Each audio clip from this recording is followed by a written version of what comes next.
కృష్ణా బేసిన్లోని ప్రాజెక్టులు కళకళలాడుతున్నాయి. ఎగువన మహారాష్ట్ర, కర్ణాటకలో కురుస్తున్న వర్షాలకు కృష్ణా నదికి వరద నీరు వచ్చి చేరుతోంది. దాంతో నారాయణపూర్ ప్రాజెక్టు గేట్లు ఎత్తారు అధికారులు. నారాయణపూర్ ప్రాజెక్టు 22 గేట్లు ఎత్తారు. దాంతో ఇవాళ సాయంత్రానికి జూరాలకు 68,290 క్యూసెక్కుల నీరు వచ్చి చేరనుంది. ఇప్పటికే ఆల్మట్టి గేట్లు కూడా తెరిచారు. ఎగువన భారీగా వర్షాలు కురుస్తూ ఉండడంతో మరికొన్ని రోజులు వరద ప్రవాహం కొనసాగే అవకాశం ఉంది.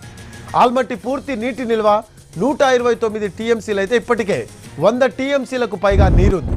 ఇటు నారాయణపూర్ దాదాపు నిండింది. జూరాల్లో 9 టీఎంసీలకు గాను 7 టీఎంసీలకు పైగా వరద నీరుంది. నారాయణపూర్ నుంచి ఇలాగే వరద నీరు విడుదల చేస్తే 1-2 రోజుల్లోనే గేట్లు తెరిచే అవకాశం ఉంది. ఇప్పటికే విద్యుత్ ఉత్పత్తిని ప్రారంభించారు.